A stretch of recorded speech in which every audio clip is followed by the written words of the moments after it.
오늘 찬양도 우리 청년들이 인도를 했습니다만 오늘 첫 시간이라 조금 시간이 좀 잘 맞지가 않아서 좀 일찍 끝나고 해서 예배가 좀 일찍 시작이 됐습니다. 예배가 일찍 시작되니까 좀 일찍 끝나지겠죠?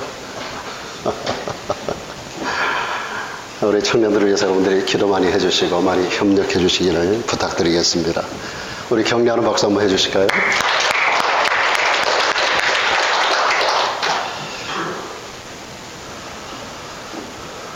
좀 일찍 시작을 했으니까 앞에 제가 조금 지도 공부, 지리 공부를 좀 할까요? 그림을 좀 보여드리도록 하겠습니다. 여러분 보시다시피 이 앞부분에 있는 이 지도는 세계 지도입니다. 유럽 사람들이 보면 이렇게 유럽의 한가운데 들어가도록 이렇게 지도를 구성을 하고 또 동양 사람들, 특별히 우리 한국에서 배웠을 때는 이렇게 지도가 바뀌고 해서 유럽 사람들은 유럽이 한가운데, 동양 사람들은 특별히 동양이 한가운데 가도록 그렇게 지도를 배치하죠. 자, 세계 지도 여러분들이 많이 보셨는데 이 중에서 이 부분이 성경의 세계입니다. 우리가 보는 성경 안에 나타나는 모든 이야기들이 이 안에서 일어나고 있는 그러한 이야기들입니다. 자, 그 부분을 이렇게 떼서 보면 이렇습니다. 여러분이 많이 보는 중동 지역의 그림입니다만은, 자, 이 중에서 바로 이 지역이 어떤 지역인가 하면, 출애굽의 역사를 다루고 있습니다. 출애굽. 우리가 출애굽 계속 보고 있듯이 출애굽, 레위기, 민수기, 신명기, 여호수아까지 나타나고 있는 그런 출애굽기 내용이 여기서 이루어지게 되는데요. 이 부분을 좀 더 크게 우리가 보시게 되면 여기 출애굽 여정이 쭉 그림으로 그려져 있습니다. 그래서 여기 보시면 여기 이집트라고 하는 지역, 아프리카 지역의 동북부 지역의 이집트 지역에서 요 북동쪽에 이 지역에 보게 되면 이집트의 나일강 지역입니다. 이 지역이. 여기가 고센 땅이라고 하는 아주 비옥한 곳이 있는데요. 우리 하나님께서 이곳에서 이스라엘 백성들을 430년 동안 두면서 여기서 큰 민족을 형성하게 합니다. 출애굽기에 보면 여기서 출발을 해서 이렇게 해서 홍해를 건너서 밑으로 쭉 내려와서 이게 시나이 반도에 시내산에서 율법을 받게 하시고, 그리고 쭉 다시 북상하면서 이 가데스 바네에서 정탐꾼을 파송하고, 정탐꾼들이 돌아와서 10대 2로 의견이 부결돼서 바로 들어가야 되는데 이 지역이 가나안 땅이거든요. 여기서 바로 밑으로 내려와서 이 지역에서 38년 동안을 더 방황을 하게 됩니다. 그러다가 이렇게 동쪽, 그러니까 여기 사해가 있고 요단강이 있고 위에 갈릴리 호수가 있는데요. 이쪽 갈릴리를 중심으로 요단 동편, 서편, 동편, 서편 그렇게 나누게 되는데요. 요단강 쪽으로 해서, 자, 이쪽 동쪽으로 에돔, 모압, 암몬을 접수하면서 이쪽으로 이렇게 요단강의 하류 지역에 이쪽 요단강을 건너서 길갈이라고 하는 곳으로 들어가서 이 땅을 정복하는 역사가 여호수아에 기록되고 있는 내용입니다. 그래서 이 지역을 가나안 땅, 가나안 지역이라고 말하죠. 여러분들이 성경의 내용, 대부분의 내용들이 기록되고 있는 것이 바로 이 가나안 땅입니다. 이 부분을 좀 크게 보시면 여호수아가 이 땅을 접수하고 그리고 이 땅을 12지파를 나누어서 땅을 분배하는, 색깔마다 다른 것은 각 지역마다 지파들이 위치했었던 그러한 지역입니다. 이 시간에 이 내용들을 다 여러분들에게 설명하지는 않겠습니다. 오늘 제가 여러분에게 말씀드리려고 하는 세 개 지명을 말씀을 좀 먼저 드리고 오늘 본문의 내용, 하나님 말씀 우리가 나누기를 원하는데요. 지난 주간에 세 개 지형을 말씀드렸습니다. 야곱이 살고 있었던 곳이 헤브론이라고 말씀드렸습니다. 헤브론은 이스라엘 땅의 남단에 그 유다 지파에 소속되어 있었던 헤브론 땅에 살았었고, 여기서 그의 10명의 아들이 양을 치러 나간 곳이 북쪽 약 100km 정도 위로 올라가게 되면 세겜이라고 하는 곳이 있습니다. 이 세겜 지역으로 올라가서, 그러니까 아버지의 그 집에서부터 상당히 먼 거리에 떠나서 그들이 양을 목축을 하면서 양들에게 풀을 뜯겼던 것을 볼 수가 있습니다. 이 거리가 한 100km 정도가 되고요. 그리고 지난 주간에 우리가 요셉이 끝까지 찾아갔던 곳이 도단이라고 하는 곳입니다. 세겜 땅에서 북쪽으로 약 30km 정도를 더 올라가게 되면 도단이라고 하는 지역이 나오는데, 이 지역 전체가 이스라엘 땅으로 여러분들이 볼 때 요셉이라고 하는 어린아이가 갔던 거리가 얼마나 먼 거리였었던가 하는 것을 우리가 짐작해 알 수가 있게 하는 그림입니다. 성경의 이야기를 우리가 헛발질을 해서는 안 됩니다. 어떤 사람이 써놓은, 사람들이 만들어 놓은, 대충 해서 어떤 내용을 그렇게 만들어 놓은 그런 내용이 아닙니다.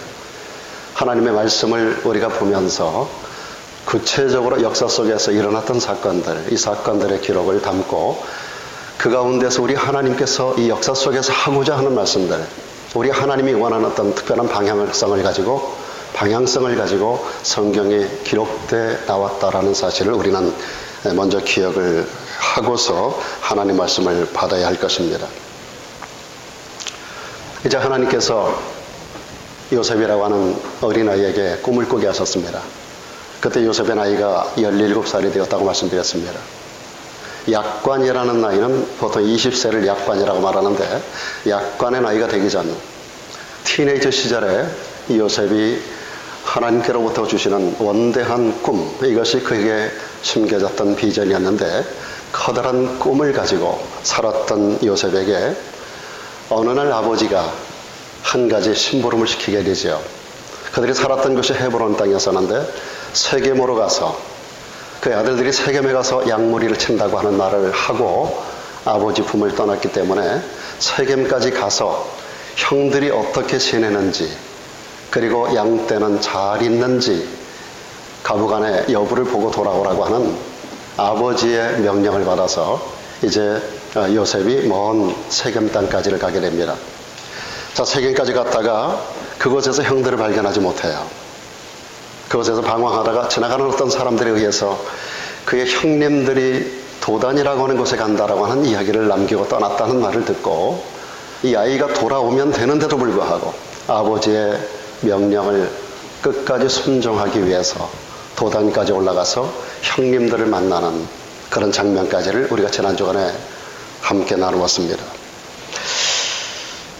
요셉은 평소에 그를 시기했던 형님들, 평상시에 눈꼬리를 돌리면서 기회만 되면 요셉에게 어떻게 해볼까라고 생각하면서 욕설도 하고 야단도 치고 군밤도 주고 때가 되면 너 가만두지 않을 거야 라고 말하던 그 형님들의 눈초리를 너무나 많이 받고 살았었기 때문에 아버지의 명령을 받아서 형님들에게 간다고 하는 것은 대단히 큰 위협이라고 하는 사실을 저는 알고 있었습니다. 그럼에도 불구하고 요셉은 아버지의 명령을 그대로 순수하는 그런 순종하는 아들이었습니다.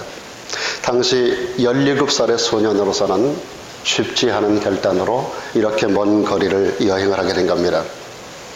형님들을 만났습니다. 근데 예상했던 대로였습니다. 형님들이 멀리서 다가오는 그를 죽이자고 상의를 합니다.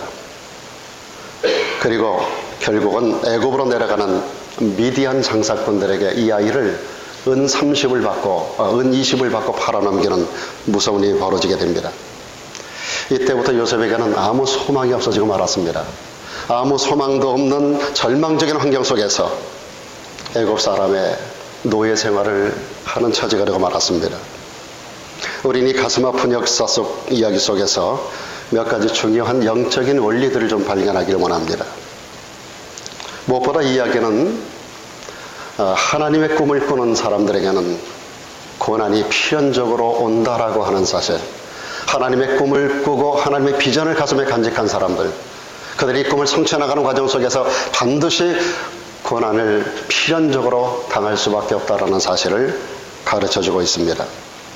여러분 18절과 19절을 보면 이런 말씀이 기록됩니다. 요셉이 그들에게 가까이 오기 전에 그들이 요셉을 멀리서 보았습니다. 그리고 그들이 죽이기를 서로 꾀하면서 자기들끼리 하는 말, 다 같이 한번 해볼까요? 시작. 꿈꾸는 자가 오는도다. 꿈꾸는 자가 오는도다.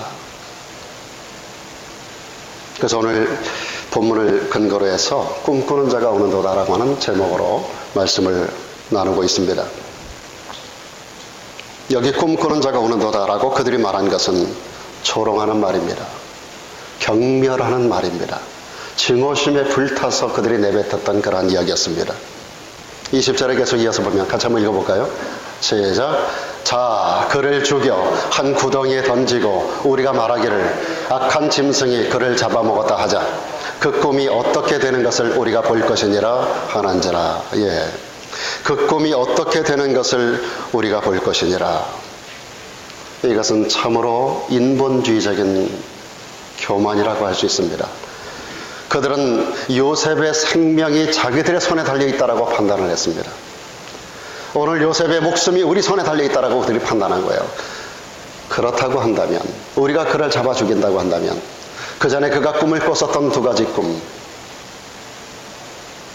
곡식단, 형제들의 곡식단이 요셉을 향하여 절을 하는 꿈, 그리고 아버지의, 그리고 어머니의, 그리고 자기 형제들 10명, 11명 전체가 자기를 향하여 절을 하는 그러한 꿈들, 이런 꿈들이 현실적으로 이루어지는가 보자라고 하는 그런 이야기입니다. 그런 꿈이 어떻게 되는지 우리가 한번 볼 것이니라.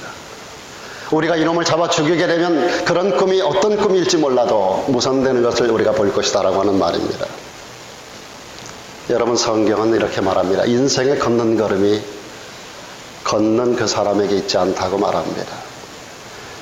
인간의 생사화복을 주관하시는 분이 사람이 아니라 하나님이라고 성경은 말씀합니다. 여러분, 성경의 지혜자 솔로몬이 우리들에게 주는 교훈이 있습니다.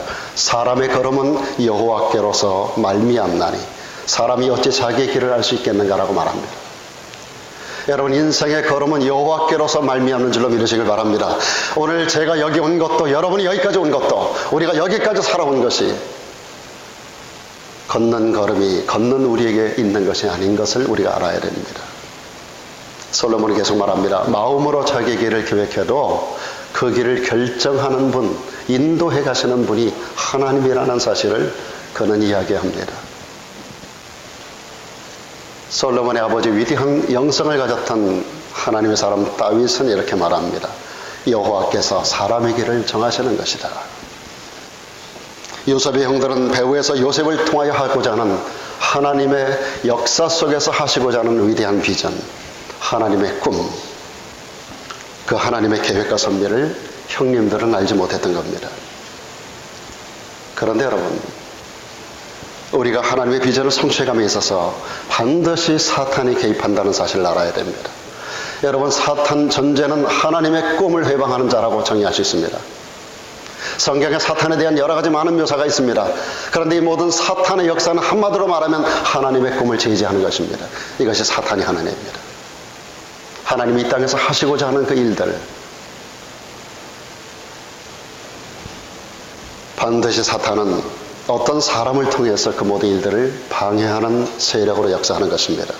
여러분, 예수님도 이 땅에 오셔서 하나님의 꿈을 이 땅에 성취해 나가는 과정 속에서 하나님의 꿈인 만민의 구원을 이 땅 가운데서 품고 그 비전을 이 땅에서 성취해 나가시는 그 과정 속에서 사탄이 하나님이셨던 예수 그리스도를 가만두지 않았습니다. 공생애를 시작할 때로부터 공생애가 맞춰지는 순간에 마지막 십자가에 처형하는 현장까지 사탄은 직접적으로 찾아오기도 하고 사람들을 보내서 사람을 통하여 예수님을 유혹하기도 하고 예수님을 넘어뜨리려고 수없이 많은 공작과 방해 속에서 결국은 사람들을 동원하고 그래서 그들로 하여금 폭도가 되게 하고 그리고 결국은 예수 그리스도를 십자가에 못 박게 하는 그러한 결과를 가져오게 되는 것을 볼 수가 있습니다. 우리가 잘 아는 신약시대 위대한 하나님의 사람이었던 사도 바울, 그가 하나님의 꿈을 받았습니다. 비전을 받았습니다. 이 꿈을 성취해 나가는 과정 속에서 그는 목숨 걸고 나의 달려갈 길과 주 예수께 받은 사명, 곧 하나님의 은혜 복음 증거하는 바로 그 일, 이 일을 위해서 나의 생명을 조금도 귀한 것으로 여기지 않겠다라고 말하며 그는 자기 목숨을 관제하같이 부음이 되기까지 그는 그 인생을 선교 사역의 꿈을 이루는 과정 속에 던졌던 사람입니다. 그러나 이 과정 속에서 그는 얼마나 많은 사람들을 통하여 회방을 당합니까? 결국은 사람이 아니라 배후에 사탄의 영이 있었던 겁니다. 고린도후서 11장에 보면 사도 바울이 그의 사역 가운데 그가 당했던 수많은 고난에 관한 이야기를 말하고 있습니다. 그런데 이 모든 것들을 뭉뚱그려서 한마디로 하는 말은 결국 사탄적인 도전이었다라고 말하는 겁니다. 우리의 싸움은 혈과 육에 관한 싸움이 아니라고 그는 정의합니다. 우리가 살아가는 이 땅 가운데서 우리는 악한 세대, 악한 영들과의 싸움을 우리는 중단하지 아니하고 우리 생명 다하는 날까지 우리는 싸움의 현장 가운데 있게 되는 겁니다. 특별히 여러분, 하나님의 꿈을 꾸는 사람들, 하나님의 비전을 가진 사람들, 주의 뜻대로 살기를 원하는 사람들, 주님이 원하는 인생의 걸음을 걸어가기 원하는 사람들에게는 사탄이 반드시 사람을 통해서 역사한다는 사실을 우리 잊고 사시면 안 됩니다. 그러므로 우리의 싸움은 혈과 육에 관한 사람이 대상이 되어서는 안 됩니다. 혹여 내 아내가 내 인생에 많은 걸림돌이 된다 하더라도 결국은 아내의 문제가 아닌 거예요. 혹 내 남편이 내 인생에 어려움이 되고 내 신앙생활에 장애가 된다 하더라도 결국은 남편의 문제가 아니라는 겁니다. 그들을 통해서 역사하는 배후 약한 영의 역사, 이것을 우리가 볼 줄 알아야 됩니다. 우리는 역사가 곤두박질치고 세상 역사가 죄악 가운데 함몰되어 나가는 죄악의 관영한 이 땅을 살아가는 과정 속에서 우리는 그 죄 자체를 지적하고 혹은 그 죄를 짓는 사람들에게 화살을 겨누어서는 안 된다는 겁니다. 배후의 악한 영들이 뒤에서 컨트롤하고 있다는 사실을 우리는 알아야 됩니다. 그러므로 우리는 나사렛 예수 이름으로 배후의 악한 영들의 세력을 묶을 줄 알아야 되고 그들을 예수 이름으로 격파하는 믿음의 사람들로 예수 이름으로 우리는 그들을 대하여 승리하는, 그래서 결국은 그 사람들이 돌아오게 하고 세상을 변화시켜 나가는 그런 하나님의 사람들로 살아가는 것이 하나님의 비전을 이루어나가는 사람들인 줄로 믿습니다. 여러분, 하나님의 꿈을 꾸는 사람들, 그들에게는 고난이 옵니다. 그런데 여러분, 이 모든 고난 속에는 하나님의 놀라운 계획이 숨겨져 있다는 사실을 아셔야 합니다. 우리가 당하는 모든 삶의 고난 속에는 하나님의 섭리가 있습니다. 하나님의 계획이 있습니다. 이 일을 통해서 하나님의 꿈을 성취해 나가는 하나님의 놀라운 선한 인도하심이 있습니다. 그러므로 우리 그리스도인들은 사도 바울처럼 고난 중에도 항상 기뻐할 줄 알아야 되고 쉬지 않고 기도할 줄 알아야 되고 범사에 감사하는 사람들이 되어야 하고 예수 그리스도의 교훈처럼 이웃을 내 몸처럼 사랑하는 뜨거운 가슴을 가지고 모든 사람들을 품어낼 줄 아는 사랑의 삶을 살아가는 자가 되어야만 되는 것입니다. 그래서 성령의 9가지 열매를 우리가 지난 수요일에도 말씀을 드렸습니다마는 내 안에 끊임없이 성령의 역사를 통하여 사랑과 희락과 화평이 물결 넘쳐야 됩니다. 사랑이 넘쳐나야 됩니다. 희락이 내 안에 기쁨이 넘쳐야 돼요. 화평함이 넘쳐야 돼요. 그리고 상대방을 향하여, 이웃을 향하여, 사람들을 향해서 오래 참아야 됩니다. 그리고 자비할 줄 알아야 돼요. 그리고 양선할 줄 알아야 돼요. 하나님을 향해서 충성할 줄 알아야 돼요. 하나님을 향하여 절제된 순종의 사람으로 온유할 줄 알아야 돼요. 그리고 우리는 절제할 줄 알아야 돼요. 그러니까 사랑과 희락과 화평, 오래 참음과 자비의 양선, 충성과 온유와 절제, 이 같은 것을 금지할 법이 없는 이 땅 가운데서 우리는 하나님의 사람으로 특별히 성령의 충만함을 받아서 우리는 나와 세상을 이기는 자가 되어야 할 줄로 믿습니다. 성경은 이렇게 말씀합니다. 너희 중에 고난당하는 자가 있느냐? 저는 기도할 거라 그랬습니다. 여러분, 야고보서 5장에 보면 인생을 3가지 의미로 그 의미를 규정하고 있는데 그 중에 한 가지가 고난이라고 말합니다. 너희 중에 고난당하는 자가 있느냐? 너희 중에 즐거워하는 자가 있느냐? 너희 중에 병든 자가 있느냐? 여러분, 인생이라고 하는 것은 궁극적으로 이 셋 중에 하나를 날마다 반복하고 살아가는 것입니다. 너희 중에 고난당하는 자가 있느냐? 우리는 수많은 고난의 현장 가운데 떨어집니다. 너희 중에 즐거워하는 자가 있느냐? 여러분, 고난 가운데만 있는 건 아니에요. 우리가 살다 보면 즐거움도 오게 돼 있습니다. 그러다 보면 병도 들어요. 너희 중에 병든 자가 있느냐? 여기에 대한 대처 방법을 야고보 사도는 가르쳐 주는데 특별히 고난당할 때 기도하라고 말씀해 주고 있습니다. 우리가 고난당할 때 기도하면 우리의 고난 속에 숨겨져 있는 하나님의 비밀한 것들을 발견하게 되고요.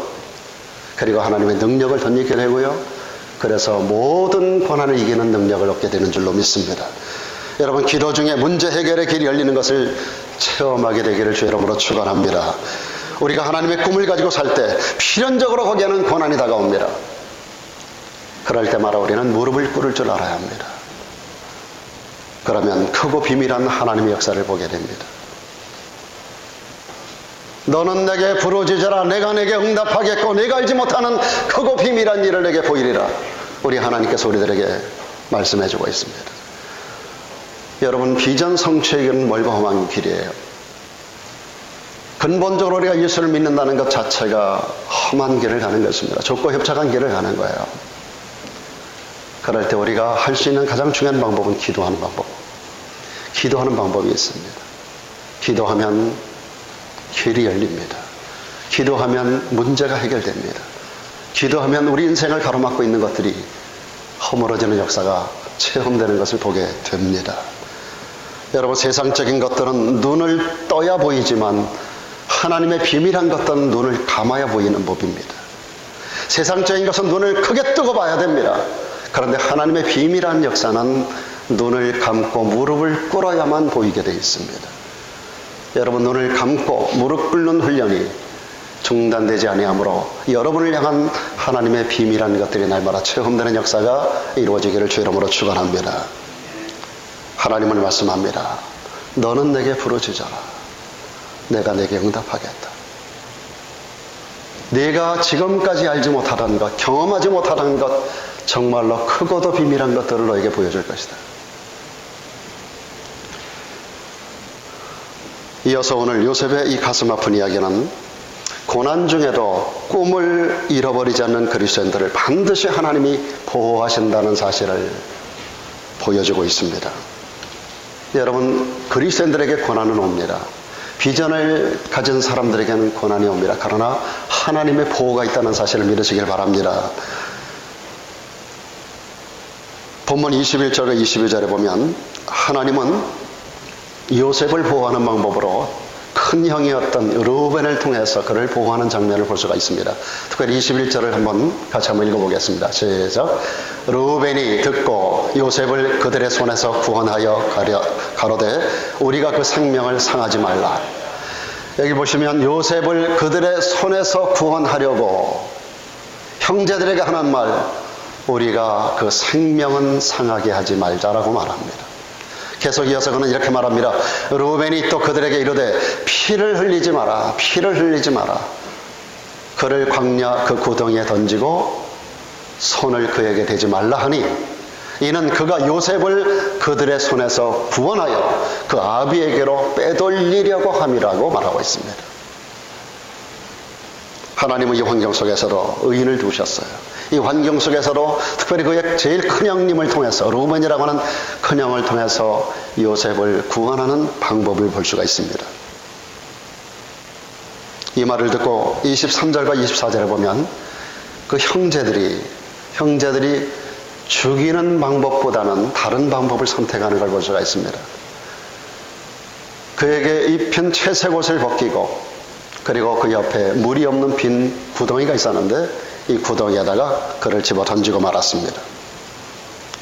이때 요셉은 간곡하게 눈물로 형님들에게 동정을 간절하게 구하는 이야기가 나와요. 특별히 창세기 42장 21절에 그들이 서로 말하되 시간이 많이 지난 다음 그가 애굽의 총리가 된 다음 그 형님들이 총리 앞에 섰을 때 그들이 자기끼리 했었던 말입니다. 그들이 서로 말하되 우리가 아우의 일로 인하여 범죄하였도다. 그가 우리에게 애걸할 때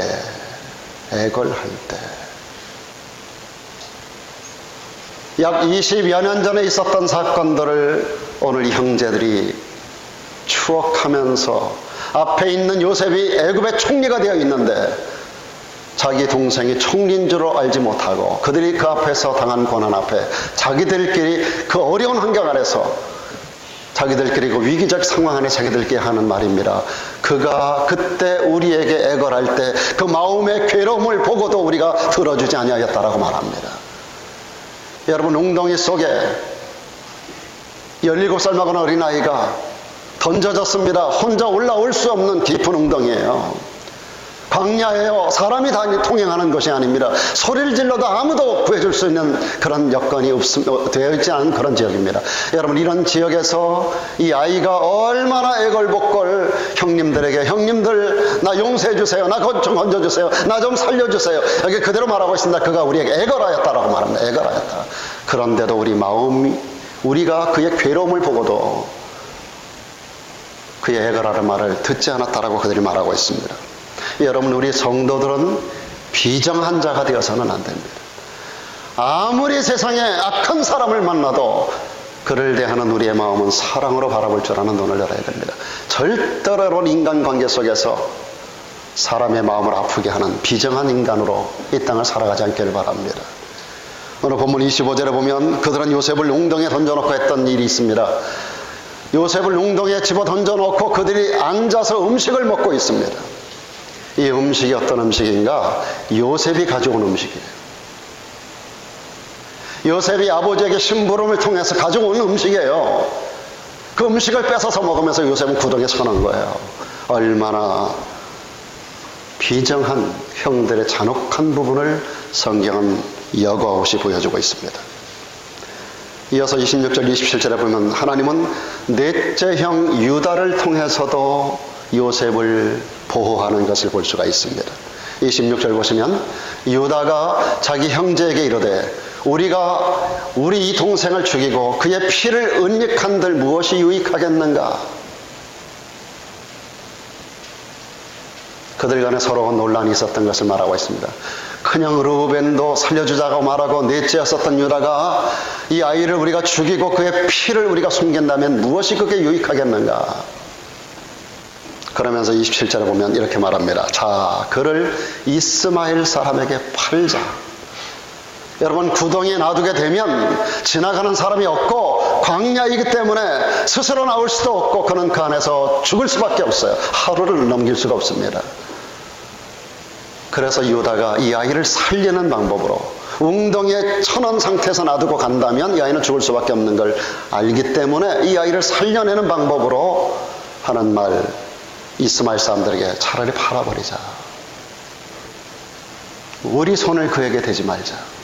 그는 우리의 동생이요 우리의 골육이 아닌가. 이 말에 형제들이 청종하고 합의합니다. 그런데 여러분, 하나님은 이와 때를 같이 해서 요셉을 위하여 그리고 하나님의 거룩한 비전을 이루기 위해서 때에 맞춰 애굽으로 내려가는 대상들을 그 앞으로 지나가게 합니다. 28절 보시면 바로 그때, 바로 이때 하나님의 온 타임입니다. 여러분, 하나님이 멀리 계신 것 같을지라도 여러분 절대로 하나님을 불신하지 않는 성도가 되길 바랍니다. 하나님은 언제나 믿는 자들에게 불꽃 같은 눈동자를 초래하는 법이 없습니다.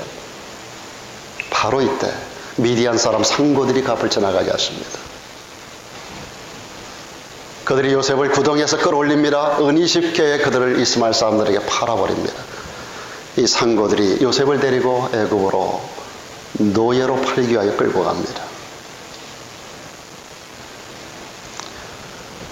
노예 장정 한 사람의 몸값이 은 30개예요.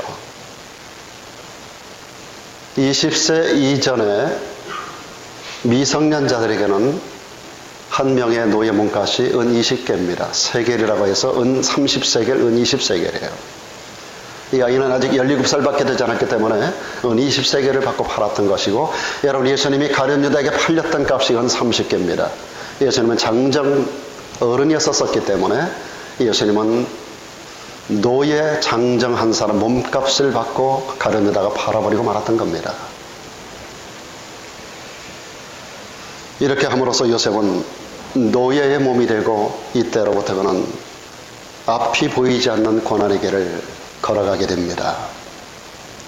그러나 여러분, 이 사건은 아브라함에게 예언된 430년 동안의 이방 생활이 신비로운 방법으로 시작되는 하나님의 놀라운 경륜이었던 것입니다. 때로 우리가 당하는 고난이 하나님의 경륜 성취한 부분일 수 있습니다. 여러분, 때로 사업에 어려움이 오고 인생에 어려움이 닥치고 여러분 가정에 어려움이 다가올 때, 우리의 자녀들에게 어떤 어려움이 다가올 때, 여러분이 걷는 걸음 가운데서 정말로 원치 아니하는 고난의 문제가 우리 인생을 덮쳐올 때, 여러분, 바로 그것이 하나님께서 나를 통하여 하고자 하는 어떤 일들을 위한 신비로운 방법으로 허락된 허용적인 섭리일 수 있다는 사실을 기억하시면 좋겠습니다. 그렇습니다. 사람의 생각과 하나님의 생각은 다릅니다. 사람의 방법과 하나님의 방법이 너무나 다릅니다. 누가 이 오묘한 하나님의 섭리를 알 수가 있었겠습니까? 하나님은 때로 우리를 절망 가운데 던지는 것 같지만, 그러나 하나님의 비전 성취를 위해서 하나님의 꿈을 가진 사람들을 친히 보호한다는 사실을 꼭 여러분 기억하시길 바랍니다. 오늘 본문의 이야기는 또 한 가지, 우리의 죄는 반드시 대가를 지불할 날이 온다는 사실을 보여주고 있습니다.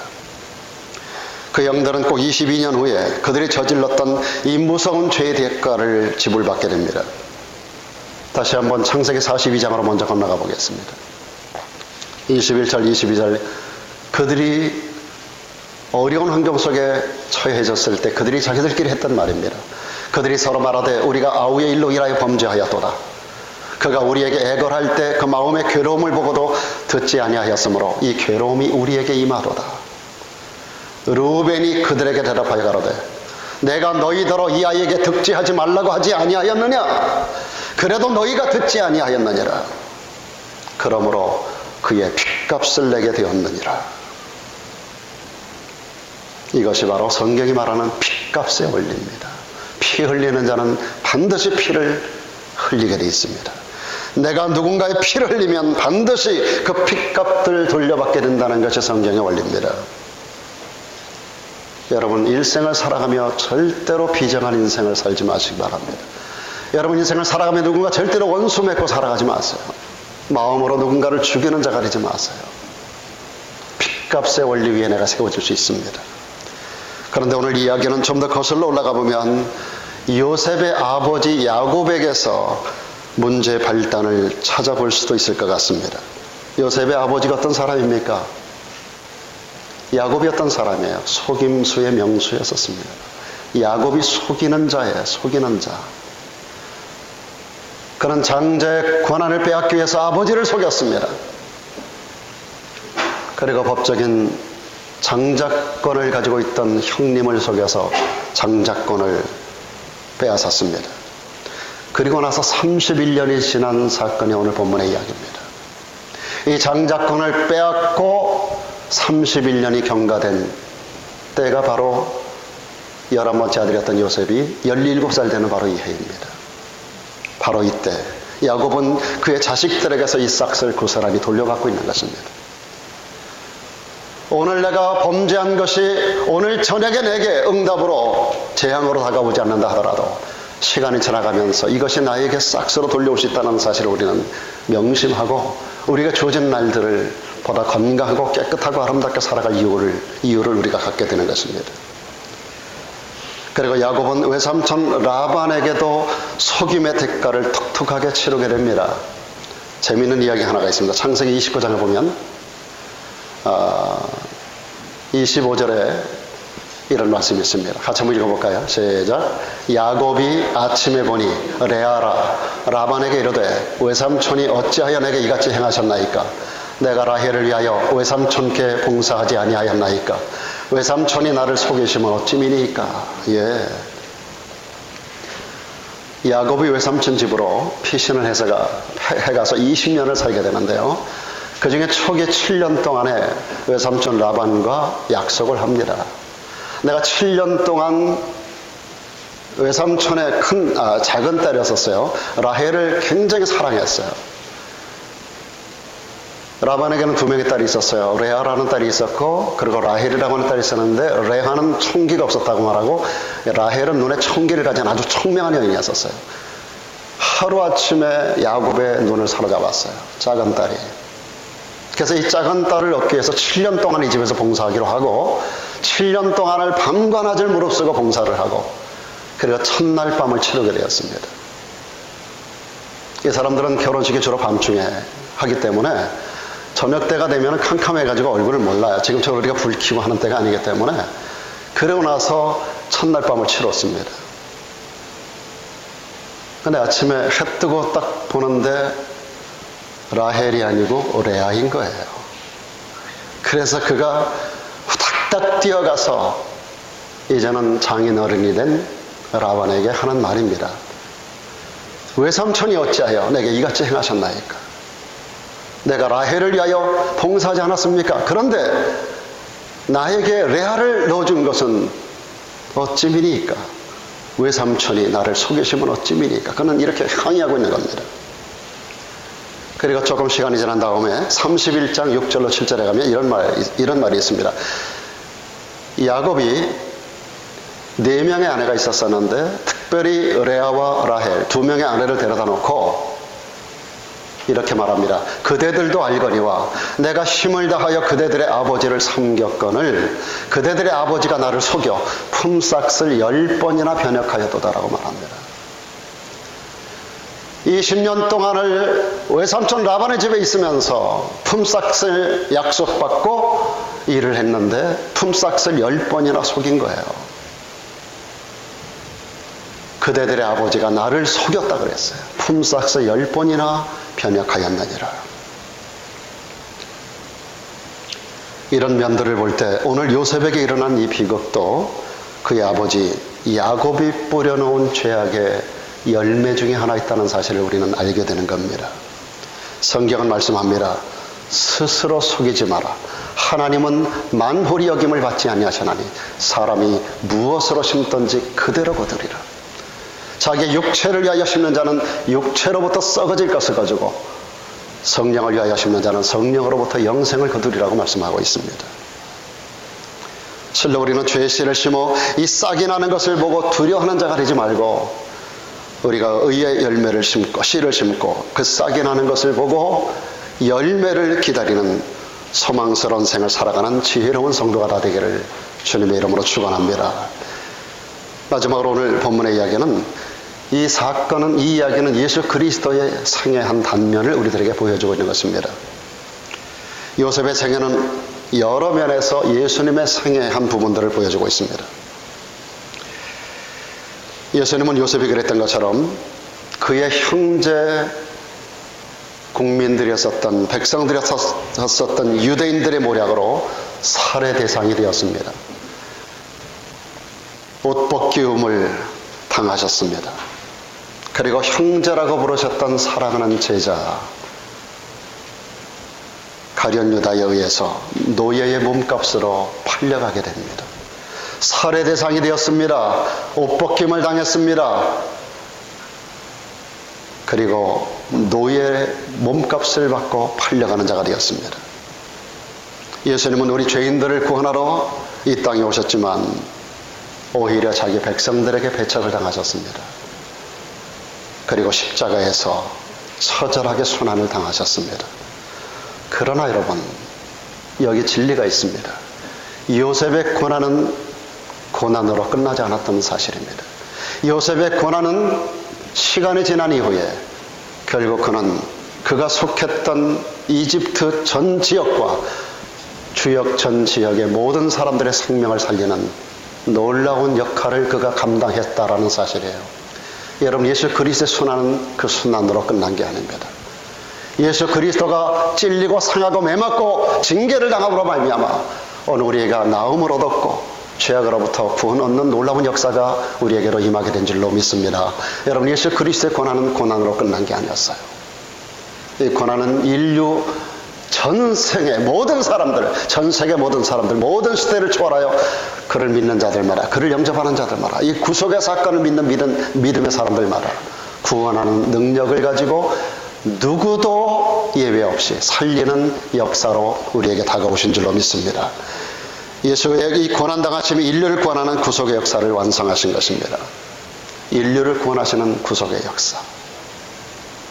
여러분, 분명히 하셔야 됩니다. 사람의 생각과 하나님의 생각은 다릅니다. 사람의 방법과 하나님의 방법이 다릅니다. 이제 우리도 우리 주변의 이웃을 살리는 일, 세상 모든 사람들을 살리는 하나님의 비전을 가슴에 심어야 합니다. 우리가 땅끝까지 가지는 못하지만은 그러나 우리는 이 비전을 가져야 됩니다. 우리 모두가 함께 공유해야 됩니다.